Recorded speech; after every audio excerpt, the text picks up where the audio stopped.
അങ്ങനെ പിറ്റേ ദിവസം ഒരു 5 മണി ആയപ്പോഴത്തേക്കും നമ്മൾ അടിമാലി എത്തിയായിരുന്നേ. പിന്നെ ഫ്രഷായി ഫുഡ് കഴിക്കാൻ വേണ്ടിയിട്ടിരുന്നായിരുന്നേ. പൂരിയും ഇടിയപ്പവും മുട്ടക്കറിയൊക്കെ ഉണ്ടായിരുന്നേ. അതൊക്കെ കഴിഞ്ഞിന് നേരെ മറയൂരോട്ടാണ് നമ്മുടെ യാത്ര. മറയൂർ പോകുന്നതിൻ്റെ ഇടയിലാണ് നമ്മുടെ സെങ്കുള ഹൈഡ്രോ ഇലക്ട്രിക് പവർ സ്റ്റേഷൻ. അവിടെ വെച്ചായിരുന്നു നമ്മുടെ IV. അങ്ങനെ നമ്മൾ പവർ സ്റ്റേഷനിലോട്ട് എത്തിയായിരുന്നേ. ഇതിൻ്റെ അകത്തോട്ടുള്ള വീഡിയോസ് ഒന്നും എടുക്കല്ലേ എന്ന് പറഞ്ഞായിരുന്നു പോലീസ്. അപ്പോഴതുകൊണ്ട് ഫോണൊന്നും അലൗഡ് അല്ലായിരുന്നേ.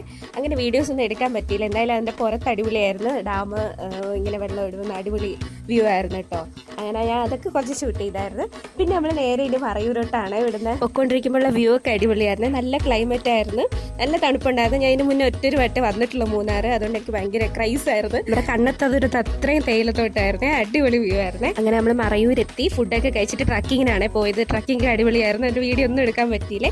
പിന്നെ നമ്മുടെ റൂമിലെത്തി പൂളിലൊക്കെ പോയായിരുന്നു, അതിൻ്റെ വീഡിയോ എടുക്കാൻ പറ്റിയില്ല. ഇതാണ് നമ്മുടെ റൂമിൽ പല ലൈറ്റൊക്കെ ഇടാൻ പറ്റുന്നുണ്ടായിരുന്നു. റെഡ്, ബ്ലൂ അങ്ങനെ കളർ മാറ്റിയൊക്കെ ഇടാൻ പറ്റുന്നുണ്ടായിരുന്നു. നമ്മൾ ബ്ലൂ ലൈറ്റൊക്കെ ഇട്ട് അറമതിച്ച് നമ്മളന്ന് ഉറങ്ങിയപ്പോൾ ഏകദേശം 3 മണിയൊക്കെ കഴിഞ്ഞായിരുന്നേ. അപ്പം ഇത്രയേ ഉള്ളൂ.